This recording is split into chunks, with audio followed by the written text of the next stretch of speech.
Your team is global. Your payment should be too. Pay straight from your existing bank account or debit card. No new wallet, no complicated setup. Verify your business once, and you're set. Paying your global team shouldn't feel like a job. That's Remitly Business. Sign up at remitly.com/small business month. Remitly Incorporated is licensed as a money transmitter by the New York State Department of Financial Services and in Puerto Rico TM-143, a foreign transmittal agency in Massachusetts and a currency transmitter in Rhode Island. NMLS number 1028236.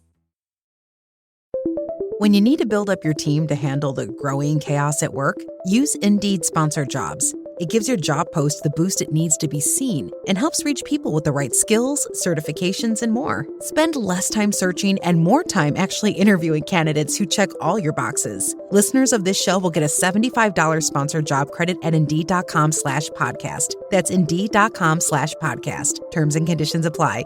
Need a hiring hero? This is a job for Indeed Sponsored Jobs. Hace 4000 años una mujer cometió un error dentro de su tienda, y por ese error, hoy mismo, están muriendo personas en Gaza, en Tel Aviv, en Beirut. No es exageración. La Biblia lo predijo en una sola frase.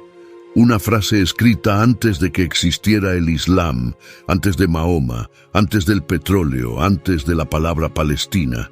Y esa frase se sigue cumpliendo cada noche que abres los noticieros. En los próximos 40 minutos voy a mostrarte exactamente qué dice esa profecía, quién la cumplió y por qué ningún tratado de paz va a poder cancelarla. Porque los judíos y los árabes no son enemigos, son hermanos, hijos del mismo Padre. Y la herida que los separa no la abrió una guerra moderna, la abrió una decisión humana en una habitación, una noche, hace 40 siglos. Esa decisión la tomó la esposa de Abraham, se llamaba Sara, tenía 75 años. Tenía décadas de matrimonio sin un solo embarazo, y tenía una promesa de Dios que parecía cada año más imposible. Dios le había dicho a Abraham, 10 años antes, que iba a ser padre de una nación, que su descendencia sería como las estrellas del cielo, que de su sangre saldría un pueblo que iba a cambiar la historia de la humanidad. Pero Sara seguía estéril, y cada mes que pasaba era un mes más cerca del fin de su vida fértil, y cada mes que pasaba la promesa de Dios sonaba más a un chiste cruel. Hasta que una noche, Sara hizo lo que muchos cristianos hacen hoy. Decidió ayudar a Dios. Decidió que la promesa estaba demorando demasiado. Decidió que, si Dios no se apuraba, ella se encargaría, y le ofreció a su marido a otra mujer. Necesito hacer una pausa aquí, porque lo que voy a decir te va a parecer impactante. En el contexto cultural del antiguo cercano Oriente, lo que Sara propuso era completamente legal, era completamente normal, era completamente esperado. En las tablillas de Nuzi, descubiertas en 1925 al norte de Mesopotamia, los arqueólogos encontraron contratos matrimoniales que reflejan tradiciones más antiguas y describen exactamente esto. Si una esposa no podía concebir, debía proporcionar una esclava a su marido como vientre subrogado, y el hijo que naciera de esa unión sería considerado legalmente hijo de la esposa principal. Sara no estaba inventando nada, Sara estaba siguiendo el manual cultural de su época. Pero Dios no opera por manuales culturales. Dios había prometido un hijo, por Sara, por el cuerpo imposible de Sara, no por una solución pragmática. Y cuando un humano intenta acelerar una promesa divina con métodos humanos, el resultado siempre es el mismo: caos, para él, para sus hijos, para sus nietos, y a veces para milenios enteros de descendientes. La esclava se llamaba Agar, era egipcia. Probablemente la había recibido Abraham durante su paso por Egipto, varios años antes, cuando el faraón le dio regalos por tomar a Sara, creyéndola su hermana. Hay arqueólogos que sospechan que Agar pudo haber sido más que una esclava común. Algunas tradiciones judías antiguas, recogidas en el Midrash Bereshit Rabbah, sugieren que era hija de un faraón menor, una princesa convertida en sierva. No podemos confirmarlo, pero la simetría narrativa es impactante. Abraham aceptó la propuesta. El texto bíblico no nos dice si dudó, no nos dice si discutió, solo dice, en el Génesis, que Abraham atendió la voz de Sara. Esa frase, en hebreo, va a regresar más adelante con un peso terrible. Es la misma fórmula que Dios le dijo a Adán en el huerto, antes de la maldición: atendiste a la voz de tu mujer. Cuando un hombre atiende a su esposa antes que a Dios, las consecuencias rara vez se quedan dentro del matrimonio. Agar quedó embarazada al primer intento, y aquí empieza la grieta que, 4000 años después, sigue abierta. Si crees que esto es un cuento bonito de patriarcas con turbantes, espera. Lo que viene es donde la historia se vuelve incómoda, porque el primer acto de hostilidad de toda esta saga no lo cometió un hombre, no lo cometió un ejército, no lo cometió un país, lo cometió una mujer dentro de su propia casa contra otra mujer que también dormía bajo el mismo techo. Cuando Agar supo que estaba embarazada, miró con desprecio a su señora. En hebreo, la palabra usada es kalal. Significa hacer pequeña, despreciar, restar valor, reducir. Agar empezó a tratar a Sara como si Sara ya no valiera nada, como si haber concebido la convirtiera automáticamente en superior. La esclava se sintió reina, la reina se sintió esclava, y Sara estalló, acudió a Abraham con una furia que el texto registra con dolor. Mi afrenta sea sobre ti, yo puse mi sierva en tu seno, y viéndose embarazada, me mira con desprecio. Juzgue Dios entre tú y yo. Abraham se lavó las manos, le dijo a Sara que Agar estaba bajo su autoridad, que hiciera con ella lo que le pareciera bien. Y Sara, convertida en una mujer herida, humillada y vengativa, comenzó a tratar a Agar con tal dureza que la sierva embarazada huyó al desierto. Una mujer con un bebé en el vientre, sola, sin agua, sin compañía, caminando hacia su propia muerte. Y aquí ocurre algo que cambia para siempre la historia del mundo. Porque Dios, el Dios de Abraham, el Dios de la promesa, el Dios que supuestamente se interesaba solo por el linaje del hijo de Sara, no abandona a la esclava egipcia, va detrás de ella. El ángel del Señor encontró a Agar junto a una fuente de agua en el camino de Shur, ruta que conducía hacia Egipto.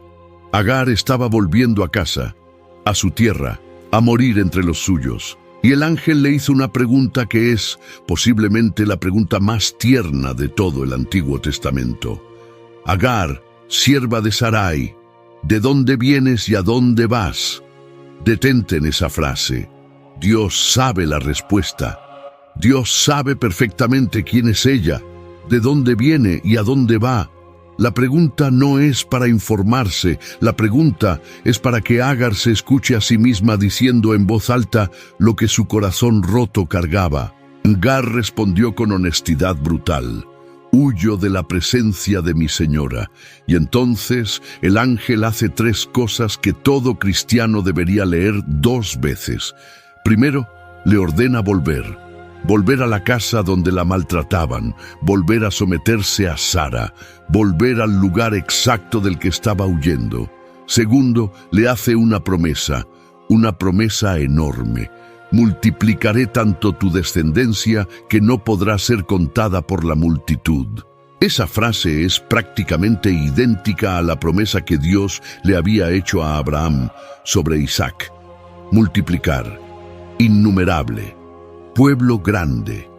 Dios le promete a Agar que de su hijo saldrá una nación tan numerosa como la nación que iba a salir del hijo de Sara. Tercero, le da el nombre de su hijo, Ismael, en hebreo, Yishmael. Significa literalmente Dios oye. Porque, dice el ángel, Dios ha oído tu aflicción. Y luego viene la frase que va a definir 4 milenios de historia. La frase que vas a ver en los noticieros esta noche, aunque no sepas que la estás viendo. Él será como un asno montés. su mano con... Introducing Fidelity Trader Plus, the next generation of advanced trading from Fidelity. Customize your tools and charts and access them seamlessly across desktop, web, and mobile. For faster trades, anywhere you go. Try the all-new Fidelity Trader Plus. Learn more about our most powerful trading platform yet at fidelity.com/trader plus. Investing involves risk, including risk of loss. Fidelity Brokerage Services, LLC. Member NYSE, SIPC. Expedia and Visit Scotland invite you to come step into centuries of history that await in Scotland. Castles steeped in legend, walk along cobblestone streets. Come share the warmth of stories passed down through generations. This is a place with a past that is fully present today and all yours to explore. Plan your Scottish escape today at expedia.com/Visit Scotland. contra todos, y la mano de todos contra él, y habitará en presencia de todos sus hermanos. Necesitas entender qué significa esa frase en el original hebreo, porque traducida al español pierde el 80% de su fuerza. La expresión es Pere Adam, literalmente asno salvaje de hombre. Y aquí hay una particularidad gramatical que casi nadie nota. En hebreo, normalmente el adjetivo va después del sustantivo. Si la idea fuera un hombre como un asno salvaje, el texto diría Adam Pere, pero dice al revés, dice Pere Adam, asno salvaje primero, hombre después, como si asno salvaje fuera el sustantivo central y hombre fuera apenas un detalle anexo. La raíz pere no aparece como verbo común en el hebreo bíblico, pero aparece en el árabe antiguo, en la palabra farra, que significa correr libre, escapar de cualquier control, no someterse a yugo. Y eso es exactamente lo que el ángel está describiendo. Un linaje que jamás aceptará ser dominado. Un pueblo imposible de colonizar, imposible de subyugar, imposible de quebrar, independiente hasta la muerte. El libro de Job describe al Pere, al asno salvaje, con una belleza poética que es difícil de superar. ¿Quién soltó libre al asno salvaje? ¿Quién desató sus ataduras? Le di por casa la soledad y por morada la tierra salada. Se ríe del bullicio de la ciudad. No oye los gritos del arriero, recorre los montes en busca de pasto. Esa es la profecía sobre Ismael, un hombre libre, un hombre indomable, un hombre que se ríe de las ciudades, que no acepta arrieros, que se mueve por los montes buscando su propio pasto. Hombre del desierto, beduino, nómada, guerrero independiente. Pero el versículo no termina ahí. Sigue con dos frases más, y son las que deberían helarte la sangre cuando piensas en los titulares de hoy. Un comentarista judío medieval, llamado Rambán, llamó a la segunda parte de este versículo la profecía abierta, porque no se cierra, no tiene fecha de vencimiento, no dice durante 100 años, ni hasta tal evento. Dice simplemente que la mano de Ismael estará contra todos, y la mano de todos contra él, sin tiempo, sin condición, sin escape. Y luego, la frase final, habitará en presencia de todos sus hermanos. En hebreo, al pene kolejav, literalmente, frente al rostro de todos sus hermanos, no al lado, no lejos, no en armonía, frente al rostro, cara a cara, en tensión perpetua. Si abres un mapa del Medio Oriente hoy mismo, en mayo de 2026, vas a ver geográficamente la profecía cumplida. Israel, una pequeña franja en el Mediterráneo, rodeada literalmente por 22 países de población árabe mayoritaria. Frente al rostro de todos sus hermanos, 40 siglos después. Detente un segundo, tienes que ver lo que acaba de pasar. Un texto escrito en pergamino, en una época donde Egipto y Babilonia eran las únicas potencias del mundo conocido, predijo geografía, política y guerra de un Medio Oriente que nadie podía imaginar. Sin drones, sin misiles, sin Naciones Unidas, sin Internet, sin Estado de Israel, sin la palabra Palestina, y se está cumpliendo esta noche. Mientras tú miras este video, alguien en Cisjordania está soldando hierros para reforzar un techo contra otro ataque. Alguien en Sderot está corriendo con su hijo hacia un refugio. Alguien en Beirut está enterrando a un familiar. Alguien en Khan Yunis está buscando entre escombros. 4000 años atrás. Una sola frase, y todavía no falla. Si esto no te mueve algo por dentro, no es por el texto. Es porque dejaste de leer la Biblia como si fuera un libro vivo. Pero la historia no termina con Ismael en el desierto. La grieta se profundiza con el siguiente capítulo. Abraham tenía 86 años cuando nació Ismael, y durante 13 años, desde el embarazo de Agar hasta el nacimiento de Isaac, Abraham creyó, sinceramente, que Ismael era el hijo de la promesa.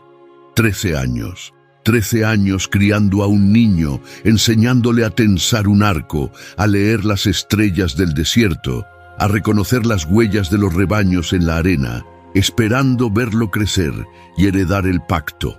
Imagínate la escena: un padre, un hijo único, un viejo de 99 años jugando con un adolescente de 13 años de amor, 13 años de planes, 13 años de Abraham diciéndole a su hijo: tú eres el que va a llevar adelante todo esto. Y luego, un día, Dios visita la tienda y le dice una frase que destroza el corazón de Abraham: Sara, tu mujer, te dará a luz un hijo, y llamarás su nombre Isaac, y confirmaré mi pacto con él como pacto perpetuo, para él y para su descendencia después de él. Abraham casi se cae al suelo y le suplica a Dios una frase que a mí siempre me ha quebrado por dentro: ojalá Ismael viva delante de ti. Es el ruego de un padre: por favor, Dios, no lo descartes. Es mi hijo, lo amo, mira por él, considéralo. Detente un momento en esa frase, porque hay algo en hebreo que la traducción no captura. La expresión que Abraham usa es Lu Yishmael Yiyeh lefaneja. Ojalá Ismael viva delante de tu rostro. Y aquí ocurre un juego de palabras silencioso, casi cruel. El nombre Yishmael contiene la raíz Shama, que significa oír. Dios oye.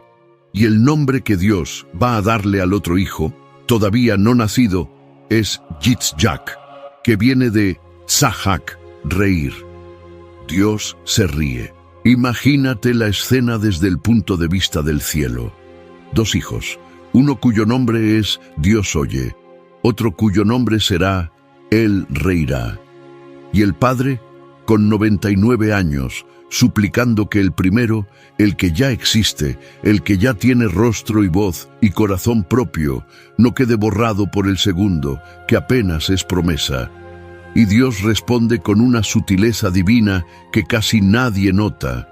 Le dice a Abraham 2 cosas distintas para 2 hijos distintos. A Ismael lo bendice, lo va a multiplicar, 12 príncipes nacerán de él saldrá una gran nación. Y le agrega un detalle precioso, casi como respondiendo en eco al nombre del muchacho: y en cuanto a Ismael, te he oído. Dios oye al padre como Dios oyó a la madre en el desierto 13 años antes. La misma palabra hebrea, Shama, oír. Dios escucha al clan de Agar generación tras generación. Pero el pacto eterno, el pacto del Mesías, el pacto de la tierra prometida, el pacto del altar, el pacto del sacrificio, el pacto de la cruz, que vendría 2000 años después, ese pacto se establece con Isaac, no con Ismael. Y aquí es donde la herida se vuelve teológica, porque ahora ya no es solo una rivalidad entre 2 hermanos, es una distinción de propósito eterno. Uno recibe bendición material, el otro recibe la promesa redentora. Uno tendrá 12 príncipes, el otro tendrá 12 tribus que llevarán al Mesías al mundo. Y un padre tiene que vivir el resto de sus días sabiendo eso. Lo voy a repetir porque es importante. sabiendo que ama a sus 2 hijos por igual. This episode is brought to you by Truly Hard Seltzer. We're always in touch, but nothing beats actually being together. This summer, grab a Truly Hard Seltzer. Light, bubbly, fruity, and make your dreams come truly. Truly is the official hard seltzer of U.S. Soccer. Visit trulyhardseltzer.com/locations to find Truly near you. Hard Seltzer Beverage Company, LLC. Boston, Massachusetts. Hard Seltzer. 5% alcohol by volume. Please drink responsibly. 21 plus only. This spring, Uber Eats has you covered. Whether you're celebrating mom, dad, or your favorite grad, not all of us are great planners, and with the Uber Eats gift hub, you don't have to be. Send flowers, perfume, champagne, or just their favorite meal straight to their door. Gifts arrive in as little as 25 minutes, and you can add a personalized video message for that additional so-not-last-minute touch. So this spring, get a leg up on gift giving with Uber Eats. Last-minute gifts that land every time. Must be 21 or older to purchase alcohol. Product availability varies per region. See app for details. Pero que solo uno cargará la promesa que cambiará la historia humana. Cualquier padre que haya tenido que tomar una decisión imposible entre sus hijos sabe el peso que Abraham cargó esa noche. Si crees que la historia de la rivalidad terminó ahí, espera. El golpe final llega en el capítulo 21, y es el más cruel de todos. Isaac nace. Sara, a los 90 años, milagrosamente queda embarazada y da a luz al hijo de la promesa. Y la casa se llena de júbilo, pero también instantáneamente de tensión. Pasaron 3 años. Isaac fue destetado, y Abraham, según la tradición de la época, organizó un gran banquete para celebrar el destete de su hijo. Familiares, vecinos, sirvientes, miembros del clan, todos invitados. Una fiesta que era prácticamente una fiesta nacional para la familia patriarcal. Y en medio de la fiesta, Sara vio algo que le hirvió la sangre. Y vio Sara que el hijo de Agar la egipcia, que ella le había dado a luz a Abraham, Metzahek. Esa palabra hebrea es ambigua. Algunas traducciones la traducen como burlándose, otras como jugando, otras como riendo. El verbo viene de la misma raíz del nombre Isaac, Yitzhak, que significa él reirá. Hay una crueldad bilingüe en el texto. Ismael, de unos 17 años, se está burlando del nombre de su hermanito de 3, riéndose posiblemente del propio nombre del niño, como un adolescente celoso del bebé que le robó su lugar, y Sara explotó por segunda vez. Esta vez no fue solo enojo, fue una sentencia, hecha a esta sierva y a su hijo, porque el hijo de esta sierva no ha de heredar con mi hijo, con Isaac. Abraham escuchó esa frase y se le partió el corazón. El texto dice que el asunto le pareció muy grave a Abraham por causa de su hijo singular. En ese momento, en el corazón de Abraham, Ismael todavía era su hijo, no apenas el hijo de la sierva.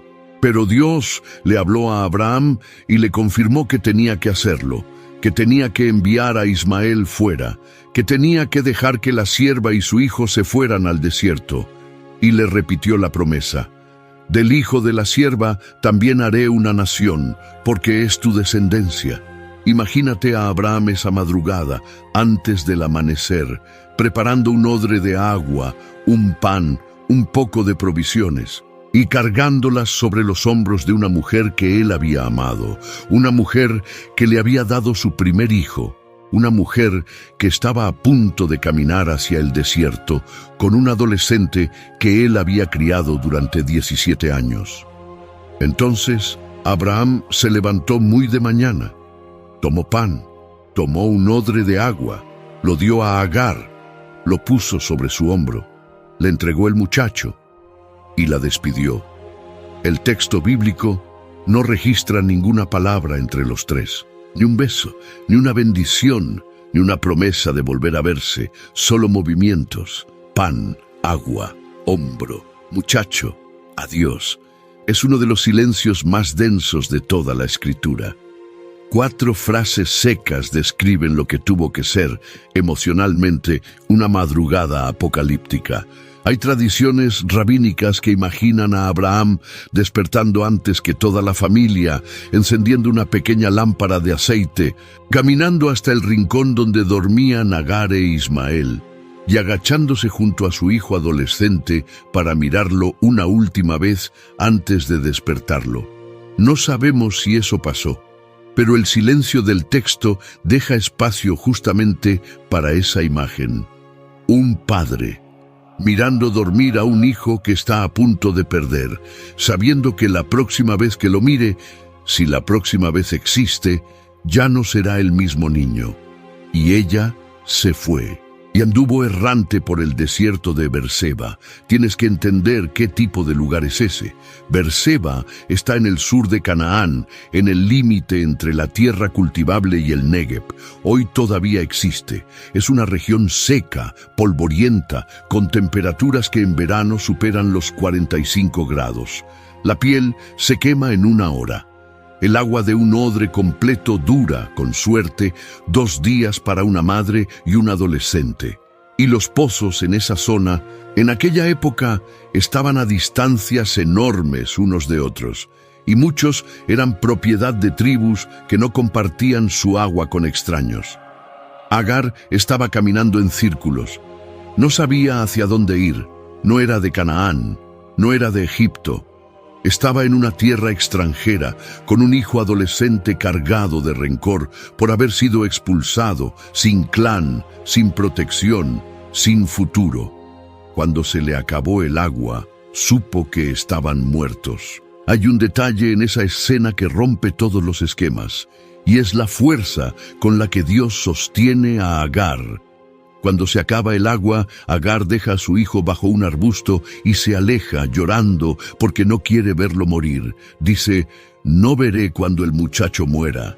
Y se sienta enfrente, levanta su voz y llora. Y Dios oye al muchacho.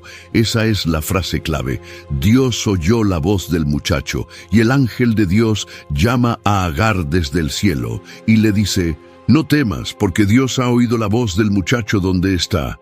Levántate, alza al muchacho y sosténlo de tu mano, porque yo haré de él una gran nación. Dios abre los ojos de Agar, y ella ve un pozo de agua, llena el odre, da de beber al muchacho, y el muchacho vivió. Y aquí es donde tienes que parar y respirar, porque Dios no abandonó a Ismael. Dios no maldijo a Ismael. Dios no condenó a los descendientes de Ismael. Dios bendijo a Ismael. Dios cuidó de Ismael. Dios prometió hacer de Ismael una gran nación. El texto bíblico, leído honestamente, no presenta a Ismael como un personaje negativo. Lo presenta como un hijo amado por su padre, oído por Dios, sostenido en el desierto, multiplicado en 12 tribus, destinado a una grandeza propia.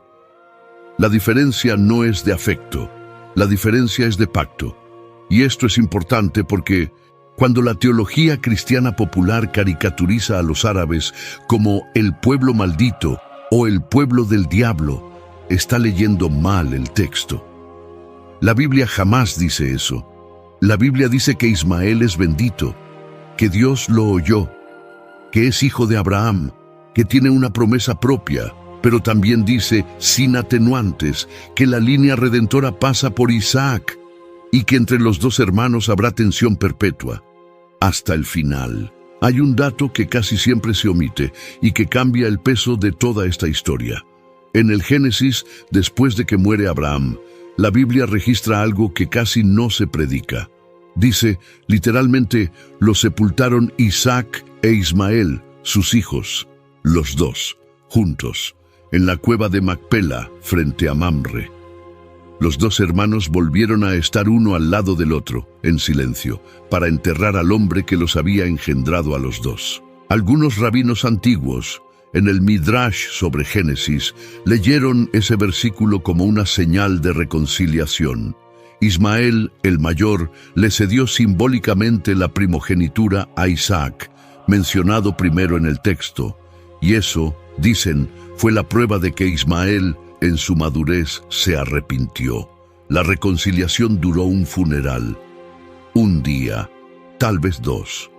Después, los descendientes de los dos hermanos siguieron caminos completamente distintos, y los caminos eventualmente se cruzaron de nuevo, pero no en una tienda funeraria, sino en campos de batalla. Hay algo casi profético en ese funeral, como si Dios estuviera dejando una pista, como si dijera: miren, en mi presencia, frente a la muerte de Abraham, los dos pueden estar juntos. La reconciliación es posible, pero ustedes elegirán otra cosa. Y eligieron otra cosa. Los hijos repiten lo que los padres no resolvieron. Es una de las leyes silenciosas de la familia humana.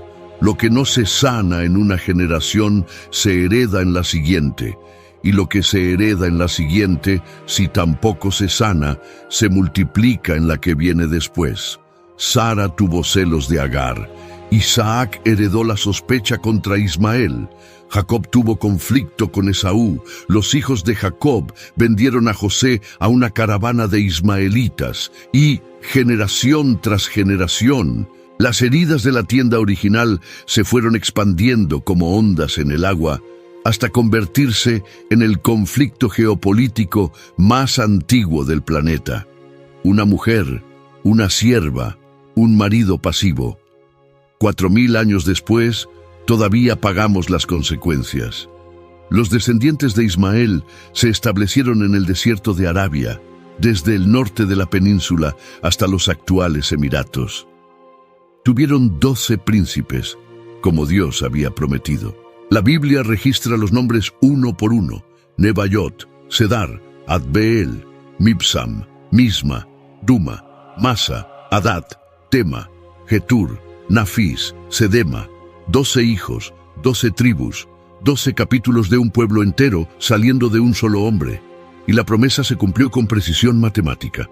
Estos hijos de Ismael ocuparon una zona enorme, desde el norte de Arabia hasta el desierto de Egipto, desde Siria hasta el Golfo Pérsico. Aproximadamente 1800 kilómetros de norte a sur, 900 de este a oeste, una superficie equivalente a la mitad de Europa occidental. Y aquí pasa algo que casi nunca se menciona en los púlpitos. Esas 12 tribus no son nombres flotando en el aire, son nombres que aparecen, uno por uno, en los anales asirios, en las inscripciones babilónicas, en las crónicas persas. La tribu de Sidar fue la más poderosa. El profeta Jeremías la menciona como ejemplo de pueblo lejano, junto con la isla de Chipre, para señalar dos extremos opuestos del mundo conocido. Cedar dominó el norte de Arabia durante siglos, hasta ser absorbida por los nabateos en el siglo I a.C.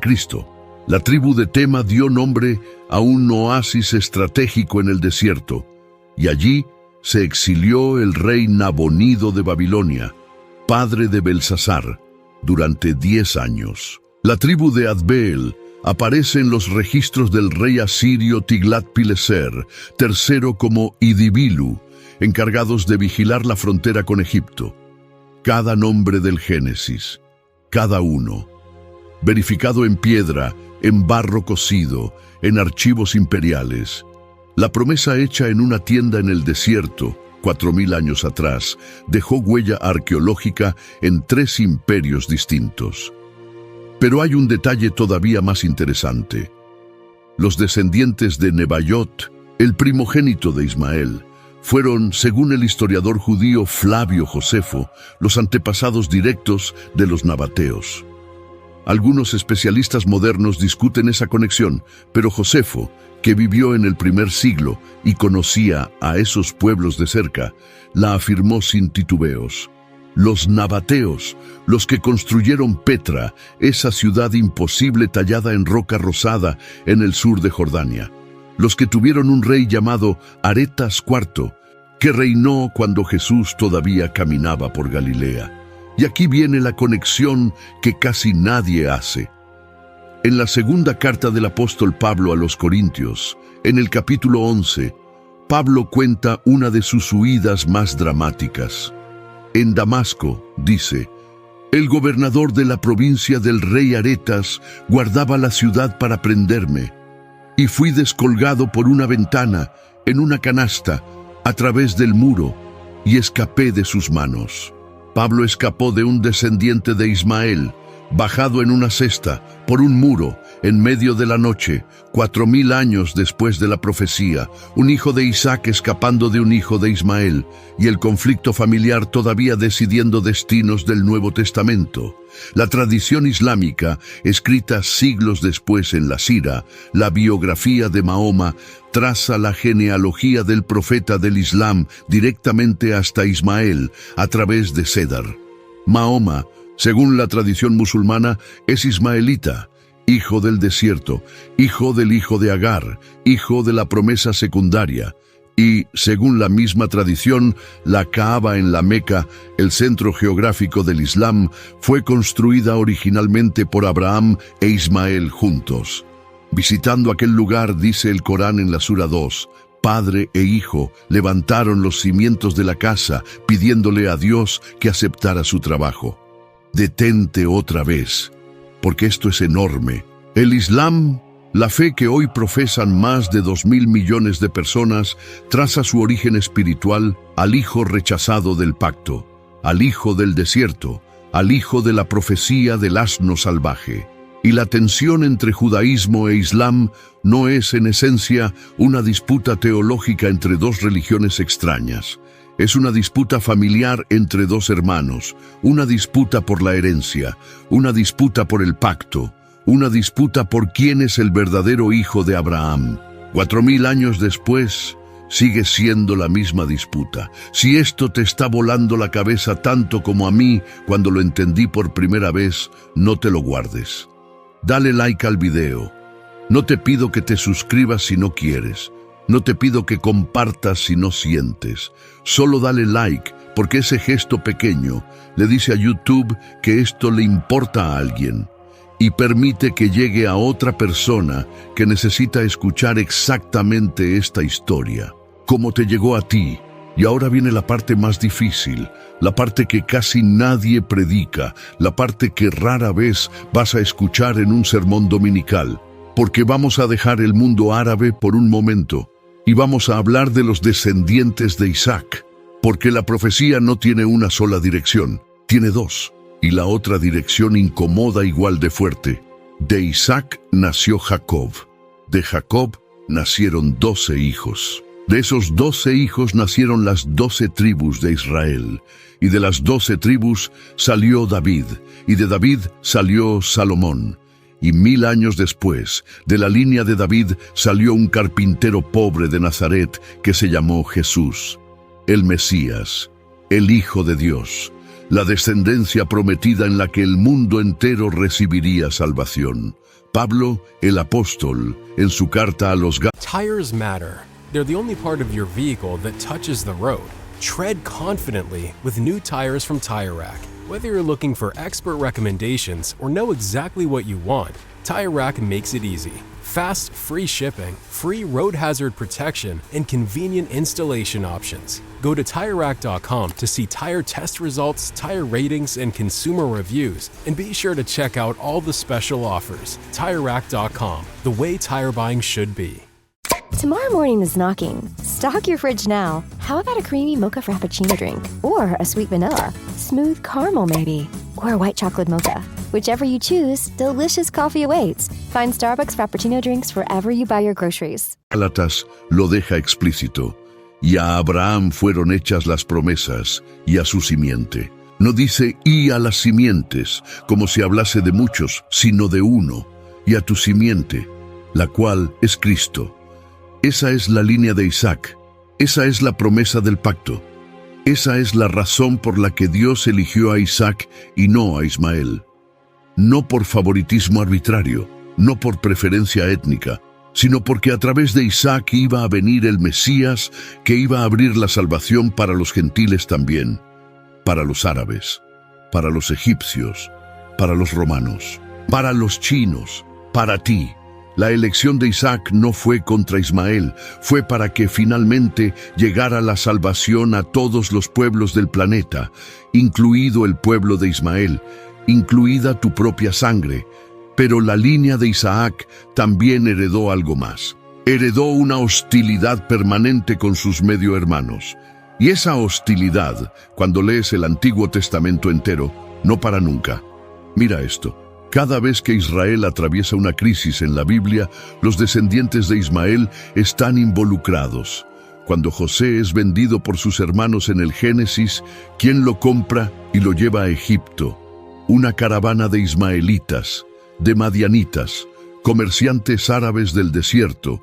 Y aquí está el detalle que el texto registra con una precisión casi cinematográfica.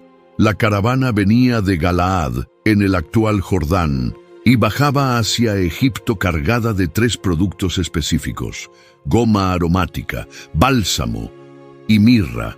Detente en esa palabra, mirra. Esa caravana ismaelita estaba transportando uno de los productos más caros del mundo antiguo, una resina que se extraía de árboles del sur de Arabia, controlados precisamente por las tribus descendientes de Ismael.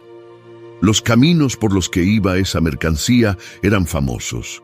Lo llamaban el Camino del Rey, que conectaba el Golfo de Acaba con Damasco, y la Vía del Mar, que pasaba justamente cerca de Dotán, donde José estaba abandonado en una cisterna seca, esperando morir.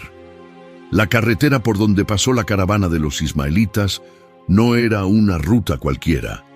Era la ruta del incienso, la misma ruta que 1800 años más tarde traería 3 hombres del Oriente, siguiendo una estrella, con regalos en sus manos: oro, incienso y mirra. ¿Lo viste? La misma resina que viajaba en el lomo de un camello ismaelita rumbo a Egipto, llevando con ella a un esclavo judío llamado José, terminaría 18 siglos después, llegando a las manos de un niño judío llamado Jesús, en un pesebre en Belén. Un descendiente de Isaac, la misma palabra, la misma sustancia, cargada por descendientes de Ismael, para depositarla a los pies del Mesías. La Biblia es un libro absurdamente bien tejido. Los descendientes de Ismael literalmente fueron el medio por el que Israel terminó esclavizado en Egipto 400 años, y sin saberlo, también fueron parte del gran engranaje que condujo al Mesías hasta el momento de su nacimiento. Cuando Gedeón pelea contra los enemigos de Israel en el libro de los Jueces, los enemigos son madianitas, otra rama ismaelita. Cuando David huye de Saúl, en el primer libro de Samuel, se refugia entre los filisteos, pero combate a los amalecitas. Los amalecitas son descendientes de Esaú, sí, pero entremezclados con los pueblos del desierto que descendían en parte de Ismael. La rivalidad nunca para. Cuando Nehemías reconstruye los muros de Jerusalén después del exilio babilónico, sus principales adversarios son Sanbalat el horonita, Tobías el siervo amonita y Gesem el árabe. 3 etnias, una sola cosa en común: la descendencia de Ismael o de pueblos relacionados, hostiles al regreso de los judíos a la tierra. 4000 años, mismas dinámicas, mismas familias, mismas tensiones territoriales. ¿No te parece extraño que un pueblo que fue exiliado 2 veces, perseguido, dispersado por todo el planeta, perseguido por los romanos, por los cruzados, por la Inquisición española, por los nazis, regrese a su tierra ancestral en 1948 y se encuentre exactamente con los mismos vecinos hostiles que sus antepasados enfrentaron 3000 años antes? No es coincidencia, es profecía. Pero hay una capa más, y es la capa que Pablo desbloqueó 2000 años atrás, en una carta que sigue explotando teológicamente cada vez que la lees con atención. Más adelante, escribiéndoles a los Gálatas, Pablo toma la historia de Sara y Agar y dice algo que tiene que haber escandalizado a sus lectores judíos. Dice: estas 2 mujeres son una alegoría, es decir, una representación simbólica de algo más grande. Sara representa el pacto de la libertad. Agar representa el pacto de la esclavitud. Sara representa la Jerusalén de arriba, la Jerusalén celestial, la Jerusalén de la promesa. Agar representa la Jerusalén de abajo, la Jerusalén que está en esclavitud con sus hijos. Y aquí Pablo invierte todo, porque para los judíos del primer siglo, ellos eran los hijos de Sara, los hijos de la libre, los hijos del pacto, y los gentiles eran los hijos de Agar, los esclavos del paganismo. Pablo invierte la lectura. Dice que los que se confían en la ley, en las obras, en la autosalvación, son hijos de Agar, sin importar su sangre judía. Y los que se confían en la promesa, en la gracia en Cristo, son hijos de Sara, sin importar su sangre gentil. La descendencia, en términos espirituales, no es por sangre, es por fe. Esto es radical, porque significa que un árabe que cree en Cristo es, espiritualmente, hijo de Isaac, hijo de la promesa, hijo de la libre, y que un judío que rechaza el Mesías es, espiritualmente, hijo de Agar, hijo de la esclavitud, hijo de la sierva. La frontera espiritual no coincide con la frontera étnica, y eso explica por qué hoy mismo, entre los más de 2.000 millones de musulmanes que hay en el mundo, hay decenas de miles que se están convirtiendo a Cristo en sueños, en encuentros sobrenaturales, en descubrimientos secretos del Nuevo Testamento, iglesias clandestinas en Irán, en Argelia, en Marruecos, en Arabia Saudita. Hijos físicos de Ismael que se están convirtiendo en hijos espirituales de Isaac. Y finalmente, encontrando la paz que ningún acuerdo geopolítico les pudo dar. Hay misionólogos cristianos que llevan décadas estudiando este fenómeno. Lo llaman, en inglés, el movimiento Isa, porque Isa es el nombre de Jesús en árabe. Es uno de los movimientos religiosos más rápidos y menos cubiertos de la historia. En el Irán de los ayatolás, donde convertirse del Islam al cristianismo puede costarte la vida, hay estimaciones que hablan de cientos de miles de creyentes secretos. La iglesia iraní crece a una velocidad que ningún país de Occidente alcanza. En Argelia, en plenas montañas de la Kabilia, hay aldeas enteras que se reúnen los viernes a leer los evangelios en lengua bereber. En Arabia Saudita, donde el Islam nació, donde está la Meca, donde está la Kaaba que la tradición atribuye a Ismael, hay funcionarios del propio gobierno que han confesado, en privado, haber conocido a Cristo en sueños. Eso es histórico, es estadístico, es verificable, y es lo que casi nadie cuenta cuando habla del Medio Oriente. Mientras los noticieros muestran cohetes, Dios está, en silencio, abrazando a los hijos de Agar, uno por uno, como abrazó a la madre cuando estaba sentada bajo el arbusto, llorando, esperando ver morir a su muchacho. El Dios que oyó a Ismael en el desierto sigue oyéndolos, 4.000 años después. La verdad es que, si lo lees con honestidad, el conflicto entre judíos y árabes no lo va a sanar la ONU. No lo va a sanar un tratado, ni una potencia mundial, ni la diplomacia más sofisticada del planeta. Lo intentaron 1000 veces falló. Camp David, Oslo, White River, hojas de ruta, acuerdos de Abraham. Choice Hotels get you more of what you value. Comfort Inn, it's calling your name. Save on the stay. Oh, and free waffles are yours to claim. Book direct at choicehotels.com. Ryan Reynolds here from Mint Mobile. I don't know if you knew this, but anyone can get the same premium wireless for $15 a month plan that I've been enjoying. It's not just for celebrities. So do like I did and have one of your assistants switch you to Mint Mobile today. I'm told it's super easy to do at mintmobile.com/switch. Upfront payment of $45 for 3-month plan, equivalent to $15 per month required. Intro rate first 3 months only, then full price plan options available. Taxes and fees extra. See full terms at mintmobile.com. Cumbres en Egipto, conferencias en París, resoluciones de la ONU, premios Nobel, apretones de manos, promesas y 6 meses después, otro misil.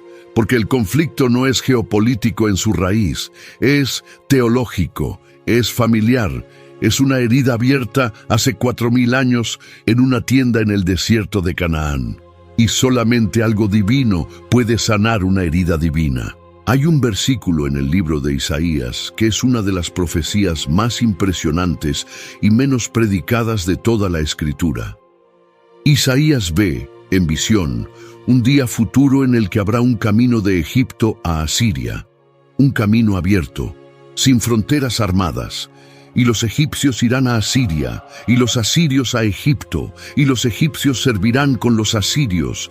Y, dice Isaías, Dios bendecirá diciendo, bendito el pueblo mío Egipto, y el asirio obra de mis manos, e Israel mi heredad.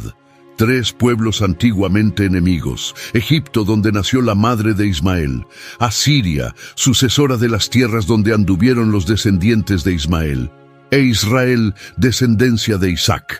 Los 3 llamados pueblo de Dios, los 3 bendecidos, los 3 caminando juntos.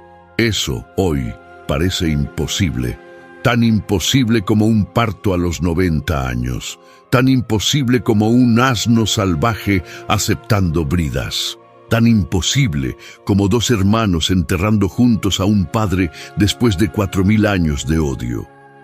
Pero el Dios que prometió un hijo a una mujer estéril es el mismo Dios que prometió ese día. Y Dios cumple sus promesas. Aún las que parecen tardar siglos, hay algo más que tienes que ver, y es lo que cambia toda la lectura del conflicto desde adentro. Pablo, escribiéndoles a los romanos, cuando habla de la situación final de Israel, usa una imagen agrícola muy clara.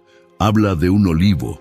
El olivo es Israel, y dice que Dios, temporalmente, cortó algunas ramas naturales, las ramas del Israel que rechazó al Mesías, y en su lugar injertó ramas de olivo silvestre, las naciones, los gentiles. Pero advierte, no te jactes contra las ramas naturales, porque si Dios pudo injertarte a ti, que eras de un olivo silvestre, mucho más fácilmente injertará de nuevo a las ramas naturales en su propio árbol. La salvación final de Israel, dice Pablo, va a venir. Todo Israel será salvo. Eso los teólogos lo discuten desde hace 2000 años. Pero la imagen general es clara. Habrá un día en que las ramas cortadas serán reinjertadas, y todo el árbol, judío y gentil, hijo de Sara e hijo de Agar, hijo de Isaac e hijo de Ismael, va a estar reunido en el mismo Mesías. Y aquí, finalmente se cierra la herida. Porque la única figura en toda la historia humana que cumple las promesas dadas a Abraham para sus 2 hijos al mismo tiempo es Jesús. Cumple la promesa a Isaac porque viene de su línea. Cumple la promesa a Ismael, porque hace de él una nación que también puede ser bendecida en Cristo. Cumple la promesa a Abraham, porque en él se reconcilia toda la sangre humana. La promesa original de Dios a Abraham. En ti serán benditas todas las familias de la tierra. Todas. No solo Israel, todas, incluida la familia de Ismael. Ahora rebobina mentalmente hasta el principio de este video. Los titulares, los misiles, los muros, los acuerdos rotos, los niños llorando en 2 idiomas, las madres enterrando hijos, todo eso sigue ahí. Hoy, esta noche, real, pero ahora lo ves distinto. Ahora sabes que no estás mirando un conflicto político con 5000 años de antigüedad. Estás mirando una herida familiar, una herida abierta una noche, en una tienda, cuando una mujer no tuvo paciencia con una promesa de Dios. Ahora sabes que ningún tratado va a sanar lo que ningún humano causó, que ninguna conferencia internacional va a cerrar lo que un solo Dios abrió. Que la única manera de resolver una hostilidad de 4000 años es que el Dios que la profetizó sea también el Dios que la sane. Y ese Dios ya empezó a sanarla.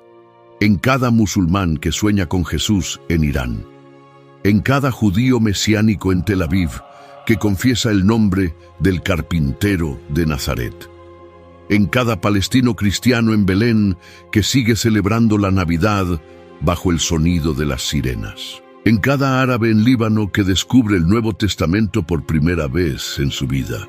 Esos son los reinjertos, esos son los hijos de Sara y los hijos de Agar reuniéndose en torno a la mesa del mismo Padre.